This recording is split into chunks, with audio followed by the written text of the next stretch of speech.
Business at the Speed of Thought, Succeeding in the Digital Economy. Book by Bill Gates and Collins Hemingway. Introduction.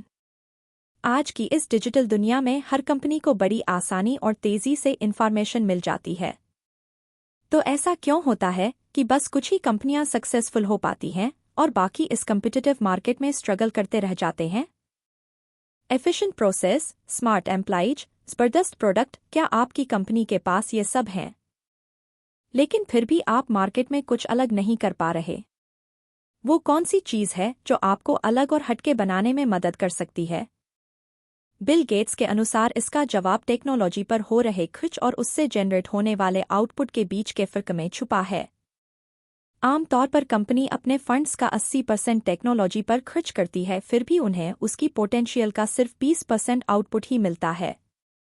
क्या आप अपनी technology का पूरी तरह इस्तेमाल नहीं कर रहे हैं?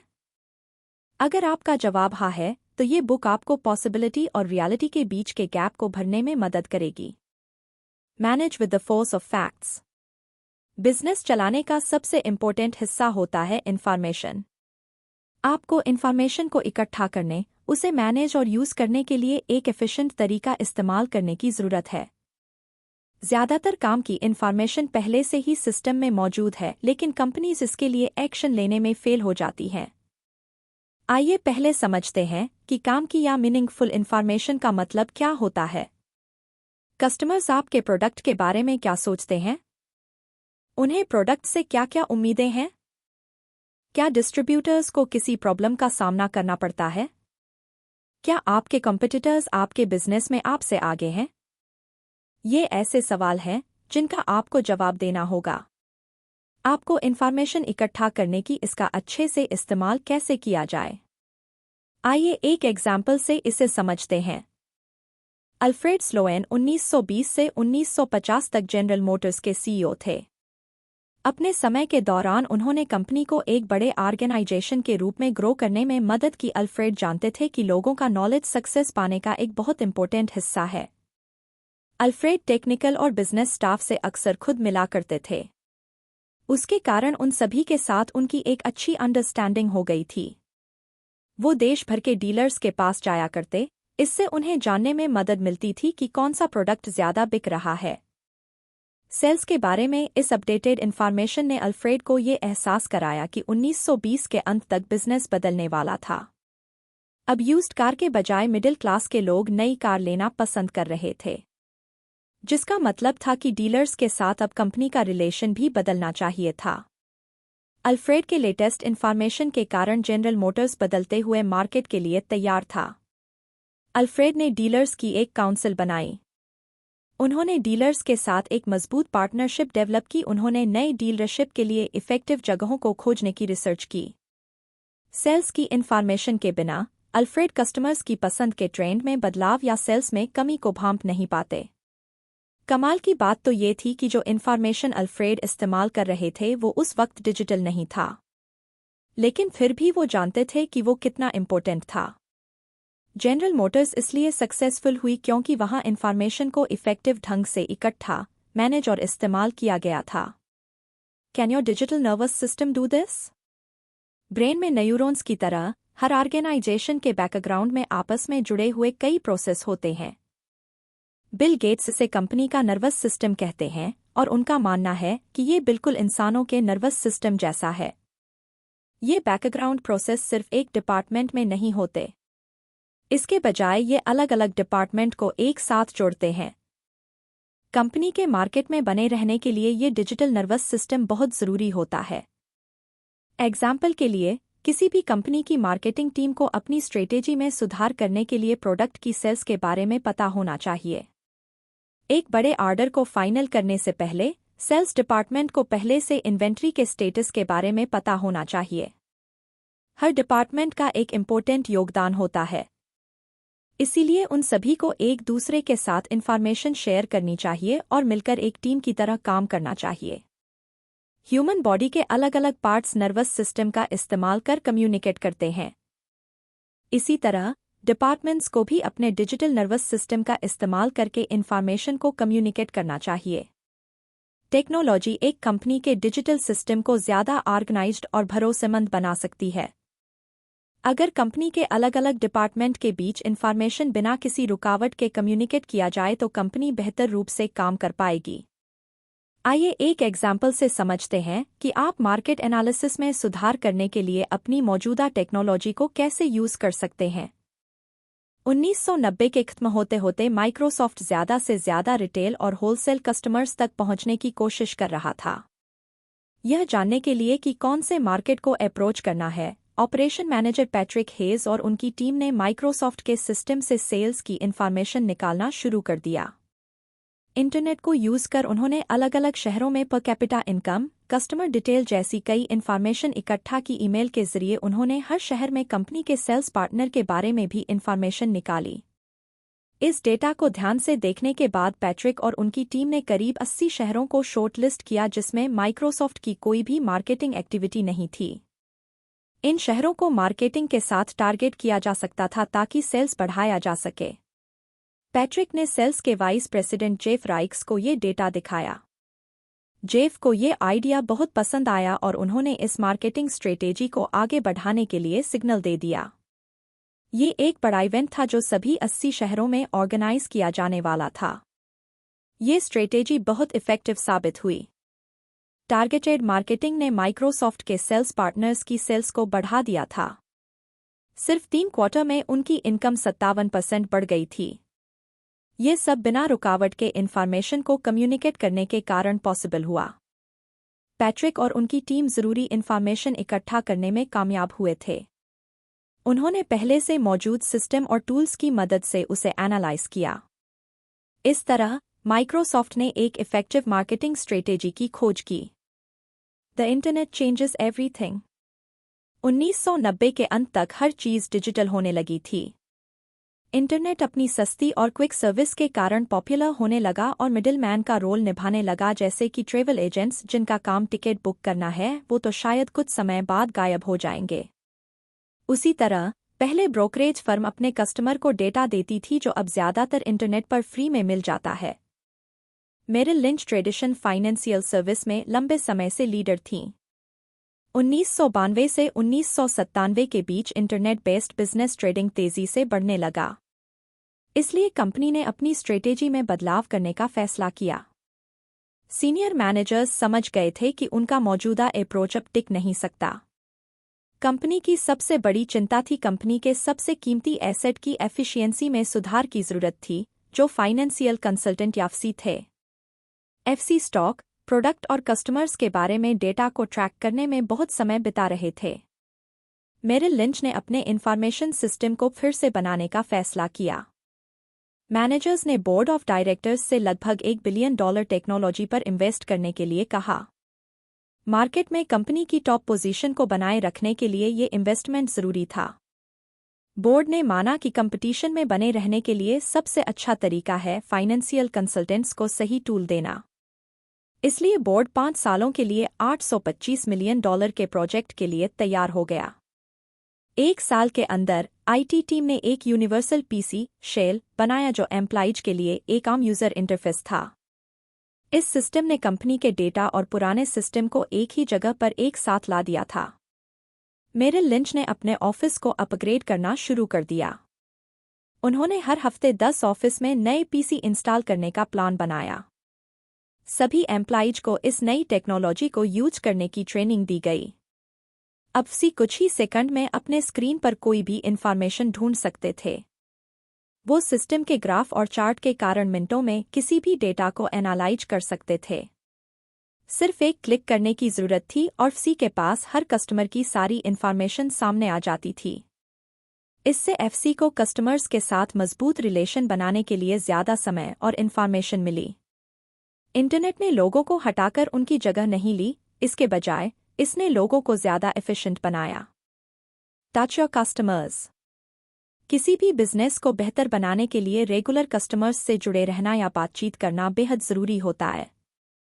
इंटरनेट ने कस्टमर और प्रोड्यूसर के बीच के रिलेशनशिप को पूरी तरह बदल कर रख दिया है। अब हम मिनटों में दुनिया के किसी भी कोने में बिजनेस कर सकते हैं। अब कंपनीज को कस्टमर्स को बेहतर ऑनलाइन एक्सपीरियंस देने पर ध्यान फोकस करना चाहिए। आप कस्टमर्स को सस्ती और क्विक इन्फॉर्मेशन देकर इंटरनेट का फायदा उठा सकते हैं। कस्टमर्स अलग अलग डीलरों द्वारा ऑनलाइन दी गई हर प्रोडक्ट और उसकी कीमत की तुलना आसानी से कर सकते हैं। इस माने में कंपटीशन इतना ज़बरदस्त और तगड़ा हो गया है कि हर कंपनी कम प्राइस की स्ट्रेटेजी का इस्तेमाल कर सक्सेसफुल नहीं हो सकती। इस डिजिटल युग में एक इंटरैक्टिव एक्सपीरियंस और बेहतरीन सर्विस देना ही सक्सेस का सीक्रेट बन गया है। आइए एक एग्जाम्पल से समझते हैं। डेल ने कस्टमर एक्सपीरियंस में सुधार करके अपने प्रॉफिट को हर हफ्ते $1 मिलियन से हर दिन $1 मिलियन तक बढ़ा दिया था। कंपनी के फाउंडर माइकल डेल का पूरा फोकस डायरेक्ट सेलिंग और ई-कॉमर्स पर था। जब इंटरनेट ने रफ्तार पकड़नी शुरू की तो उनकी इसमें दिलचस्पी भी बढ़ने लगी। वो जानते थे कि इंटरनेट कस्टमर्स के साथ डेल के डायरेक्ट रिलेशन को बढ़ाकर और इम्प्रूव कर सकता है। कॉलेज खत्म करने के 1 साल के अंदर माइकल डेल ने डायरेक्ट सेल्स के प्रिंसिपल पर काम करने वाली एक कंपनी बनाई। शुरुआत में इसमें फ़ोन के द्वारा ऑर्डर लेने का सिस्टम रखा गया था। 1996 के बीच में जब ज़्यादातर कंपनियां ऐसा करने के बारे में प्लान बना रही थी, डेल ने अपने प्रोडक्ट्स को ऑनलाइन बेचना शुरू कर दिया। उनका शुरुआती वेबसाइट सिंपल बनाया गया था जिसमें प्रोडक्ट के बारे में इंफॉर्मेशन, ऑनलाइन ऑर्डर एक्सेप्ट करने का सिस्टम और कस्टमर का फीडबैक लेने की सर्विस दी गई थी। डेल ने वेबसाइट से आए कस्टमर्स के सुझावों से बहुत कुछ सीखा। फीडबैक के आधार पर उन्होंने वेबसाइट में कई बदलाव किए। समय के साथ उनकी वेबसाइट कस्टमर्स के यूज़ के लिए काफ़ी आसान होने के साथ साथ बहुत इंटरैक्टिव हो गई थी। डेल ने 2 बातों का ध्यान रखा। पहला, नई वेबसाइट फ़ोन पर ऑर्डर करने वाले सिस्टम जितनी ही सिंपल और इजी होना चाहिए। दूसरा, सेल्समैन को अपने बिजनेस करने के तरीके को बदलना होगा। इस इंटरैक्टिव कस्टमाइजेशन ने डेल को बहुत सारे पीसी बेचने में मदद की और उनका ऑनलाइन बिजनेस तेजी से बढ़ने लगा। Change the boundaries of business. Information के डिजिटल फ्लो ने कॉमर्स और ट्रेड की बाउंड्री को बदल दिया है। अब ऑर्गेनाइजेशन टेक्नोलॉजी का इस्तेमाल कर लोगों को काम पर रखने के सिस्टम में बदलाव करने लगे हैं। इंटरनेट को यूज़ करके कंपनीज अपने इम्पोर्टेंट स्किल्स पर फोकस कर सकते हैं और दूसरे काम के लिए लोगों को आउटसोर्स कर सकते हैं। बिजनेस मैनेजर्स बिजनेस की अनप्रिडिक्टेबल डिमांड को डील करने के लिए ऑनलाइन फ्रीलांसर को हायर कर सकते हैं। इससे उनका कॉस्ट भी कम हो जाता है। मिडिल और छोटे साइज की कंपनीज ज़्यादा परमानेंट एम्प्लॉइज को रखे बिना अब ऑनलाइन लोगों से अपना काम करवा सकती हैं।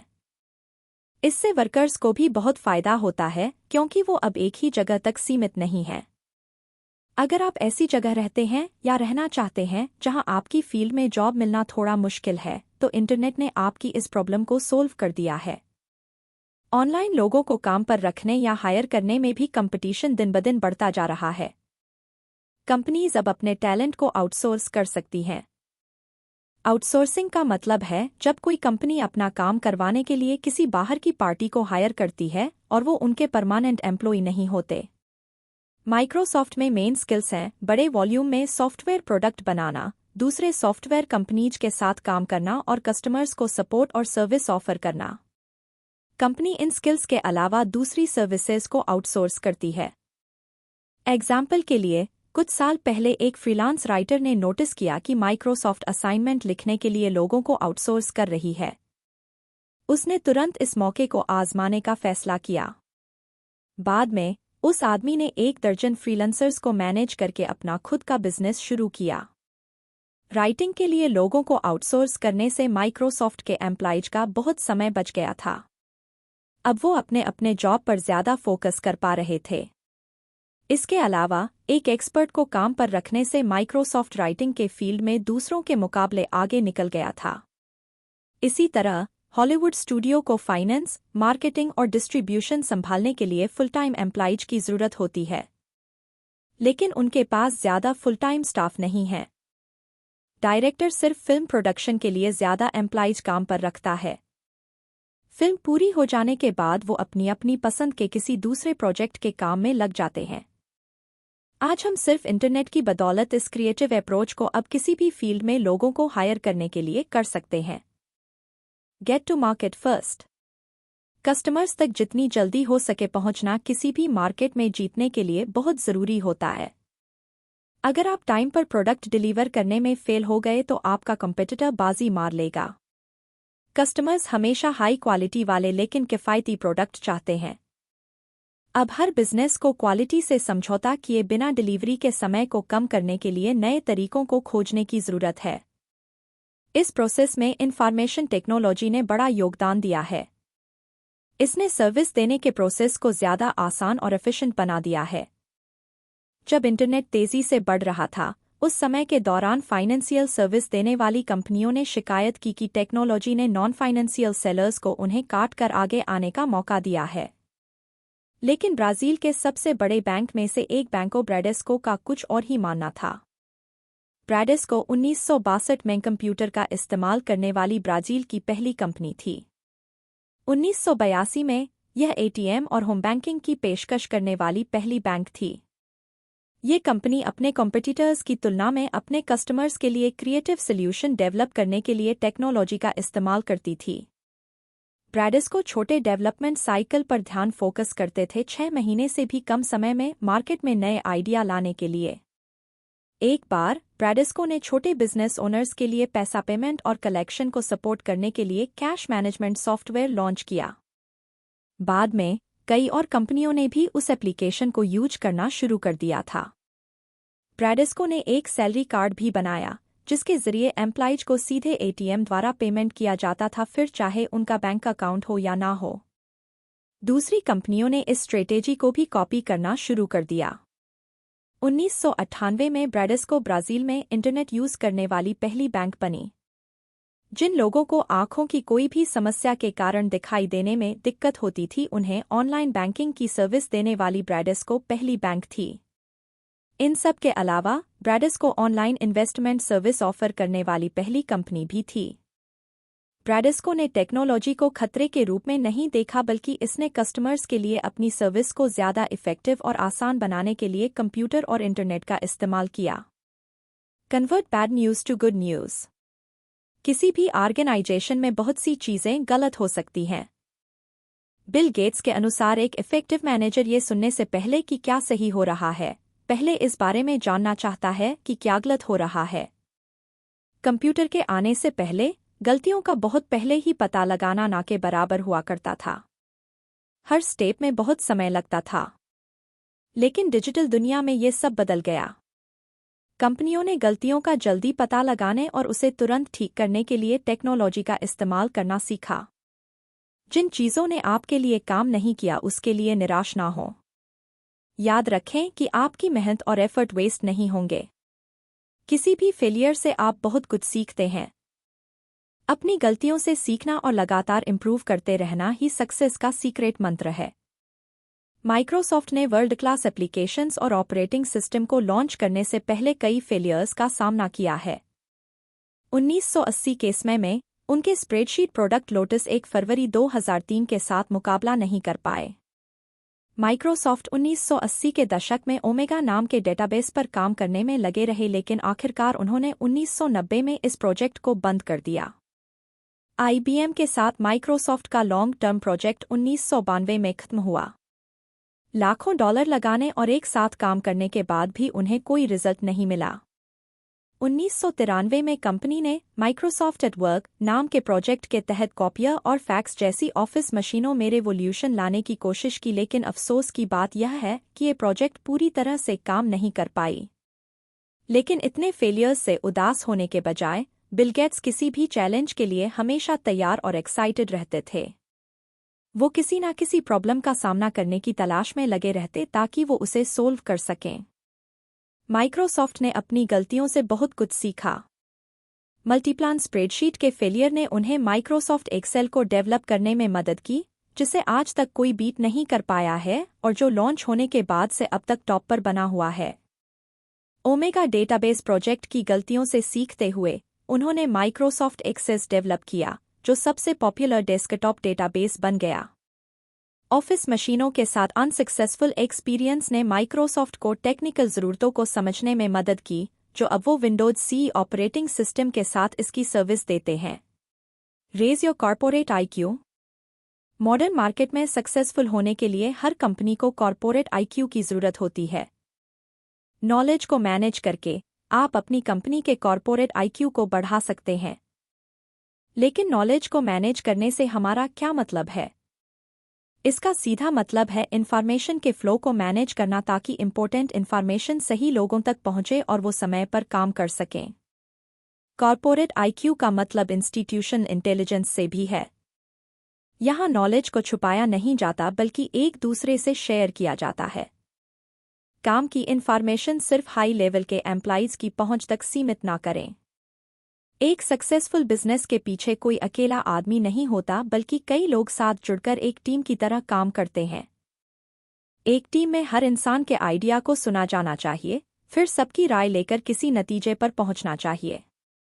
बिजनेस मैनेजर्स का गोल ऐसी टीम बनाने का होना चाहिए जो बेस्ट आइडिया को डेवलप कर सके और उस पर साथ मिलकर एक साथ काम कर सके। सीनियर एग्जीक्यूटिव्स को नॉलेज शेयरिंग में विश्वास करने की जरूरत है। अब लीडर्स को अपने एम्प्लॉइज से जुड़ने की जरूरत है। आइए एक एग्जाम्पल से समझते हैं। फोर्ड के ऑपरेशंस प्रेसिडेंट जैक नासर हर फ्राइडे को दुनिया भर में अपने 89,000 एम्प्लॉइज को ईमेल भेजते हैं। ईमेल के जरिए जैक पूरे हफ्ते की हर अच्छी और बुरी खबर उनके साथ शेयर करते हैं। यहाँ तक कि वो उन सैकड़ों जवाबों को भी पढ़ते हैं जो उन्हें मिलती रहती हैं और उनमें से कईयों के जवाब भी देते हैं। बिल गेट्स अपने एम्प्लॉइज से मिलने वाली हर ईमेल को पढ़ते हैं। उन्हें लगता है कि एम्प्लॉइज के रवैये और उन पर असर करने वाले मुद्दों को समझने का सबसे आसान जरिया ईमेल है। कोका कोला इसका एक और एग्जाम्पल है। कोका कोला दुनिया का सबसे ज्यादा बिकने वाला ड्रिंक बनाते हैं। ये दुनिया भर में लगभग हर देश में अपना प्रोडक्ट बेचते हैं। ये ईमेल के जरिए दुनिया के हर कोने में कम्युनिकेट करने वाली सबसे पहली कंपनी थी। जैसे जैसे उनका बिजनेस बढ़ता गया, कोका कोला को अपनी हर ब्रांच में इंफॉर्मेशन शेयर करने की जरूरत महसूस हुई। इसलिए इस मकसद को पूरा करने के लिए उन्होंने एक एप्लीकेशन डेवलप किया जिसका नाम इन्फॉर्म है। इन्फॉर्म डेटा को स्टडी करने के लिए एक एनालिटिकल टूल है। ये मार्केटिंग डेटा को रिसर्च डेटा के साथ एक कर देता है, जैसे कस्टमर ग्रुप और उनके पर कैपिटा इनकम को जोड़ देता है। इस टूल को यूज करके एम्प्लॉइज एडवर्टाइजिंग के लिए बेहतर प्लान बना सकते हैं। वो लोगों के अलग अलग ग्रुप के लिए टारगेटेड प्रोडक्ट भी बना सकते हैं। इन्फॉर्म नए एम्प्लॉइज के लिए भी बहुत हेल्पफुल है। वो जल्दी सीखने और सब कुछ समझने के लिए इस एप्लीकेशन को यूज कर सकते हैं। ये powerful knowledge sharing tool Coca Cola की एफिशिएंसी और दुनिया भर में उनकी सक्सेस के लिए जिम्मेदार है। Big wins require big risks. कभी कभी बड़ी सक्सेस के लिए हमें बड़ा रिस्क भी लेना पड़ता है। अगर आप अपने बिजनेस में जल्दी रिस्क लेने से पीछे हट जाएंगे तो बाद में आपकी कंपनी मार्केट में पीछे रह जाएगी। बिजनेस में पिछली घटनाओं और प्रेजेंट सिचुएशन को ही जानना काफी नहीं है। आपको ये पहले से समझने की जरूरत है कि फ्यूचर में मार्केट कहाँ जा सकता है और उसके अनुसार एक्शन लेने की जरूरत है। कुछ इंडस्ट्रीज का नेचर बहुत कॉम्प्लेक्स होता है। फ्यूचर में किसी गारंटी के बिना इसमें बड़ा रिस्क लेना पड़ता है। उभरती हुई नई इंडस्ट्रीज में रिस्क उठाना एक नेचुरल प्रोसेस है। जो इंडस्ट्री थोड़ी पुरानी और मैच्योर हो गई है, उसमें छोटे रिस्क होते हैं। ये जानने के लिए कि रिस्क लेना वर्थ है या नहीं, आपको ज्यादा इन्फॉर्मेशन इकट्ठा करना होगा। अगर सही स्ट्रेटेजी का इस्तेमाल किया जाए तो ये रिस्क आपको बहुत बड़ी सक्सेस दे सकती है। आपको लॉन्ग टर्म फ्यूचर को सिक्योर करने के लिए बड़े रिस्क लेने होंगे। हाई रिस्क इंडस्ट्री का एक अच्छा एग्जाम्पल है जेनेटिक रिसर्च। इसमें कंपनी बिना किसी सक्सेस की गारंटी के सालों किसी प्रोजेक्ट में रिसर्च करने में लगा देती है। एक बायोटेक कंपनी आइकोस कैंसर का इलाज खोज रही थी। उन्होंने पता लगाया कि ATR नाम के जीन का ओवर एक्सप्रेशन कैंसर के डेवलपमेंट में एक बड़ी भूमिका निभाता है। आइकोस एक्सरे द्वारा डिस्ट्रॉय करने के लिए कैंसर सेल्स को सेंसिटिव बनाने की कोशिश कर रहा था। आइकोस ने ह्यूमन DNA में जीन ATR को खोजने के लिए इंटरनेट पर DNA डेटाबेस को खोजकर एनालाइज किया। जब आइकोस ने अपना इंटरनेट रिसर्च पब्लिश किया तो उन्होंने पाया कि वोलम इंस्टीट्यूट नाम की एक और कंपनी को भी यही रिजल्ट मिला था। ATR जीन ने कैंसर सेल्स को मैच्योर होने से रोक दिया था और उन्हें डिवाइड करने वाली स्टेट में रखा था। तब इन दोनों ऑर्गेनाइजेशन ने हाथ मिलाया। उन्होंने पाया कि प्रोस्टेट कैंसर, ब्रेस्ट कैंसर और लंग्स के कैंसर में ATR की कई कॉपी मौजूद थीं। उन्होंने निष्कर्ष निकाला कि ATR का ओवर प्रोडक्शन कैंसर का कारण हो सकता है। लेकिन यह सिर्फ शुरुआती स्टेप था। सबसे इम्पोर्टेंट पार्ट ये जानना था कि ATR के ओवर प्रोडक्शन को कैसे कम किया जाए। अब भी बहुत काम करना बाकी था। बायोटेक इंडस्ट्री में ये जानना कि किस प्रोजेक्ट में पैसा लगाना है, ये बहुत इम्पोर्टेंट होता है। ये डिसीजन किसी भी कंपनी को बना या बिगाड़ सकता है। डिजिटल इन्फॉर्मेशन बेकार के इन्फॉर्मेशन को हटाने में बहुत समय बचाता है। ये कंपनी के डिसीजन लेने की एबिलिटी को बेहतर बनाता है। बायोटेक कंपनीज को किसी भी प्रोडक्ट को मार्केट में लाने से पहले करोड़ों रुपए खर्च करने पड़ते हैं। लेकिन एक बार जब वो एक दवा की खोज कर लेते हैं और मार्केट में ब्रांड बना लेते हैं, तो वो कई सालों तक इससे फायदा उठा सकते हैं। कंक्लूजन। इस बुक में आपने बिजनेस में इन्फॉर्मेंस के इम्पोर्टेंस के बारे में सीखा। आपने सीखा कि एक सक्सेसफुल बिजनेस चलाने के लिए आपको इन्फॉर्मेशन इकट्ठा करने और मैनेज करने के लिए एफिशिएंट तरीकों के बारे में जानने की ज़रूरत है। आपने ये भी समझा कि अगर आपकी कंपनी मार्केट में एक अच्छी पोजीशन पर आ गई है, तब भी आपको बेफिक्र होकर नहीं बैठना चाहिए। आपको लगातार एनालिसिस और इम्प्रूवमेंट के साथ इस पोजीशन को मेंटेन करना होगा। आपने ये भी जाना कि किसी भी बिजनेस को खुद को इम्प्रूव करने के लिए कस्टमर्स को ध्यान में रखना चाहिए। किसी नए प्रोडक्ट को पहले मार्केट में लॉन्च करने का नजरिया अपनाएं। अगर आप कदम आगे नहीं बढ़ाएंगे तो आपके कॉम्पिटिटर आपसे आगे निकलने में हिचकिचाएंगे नहीं। फेल होने से डरो मत।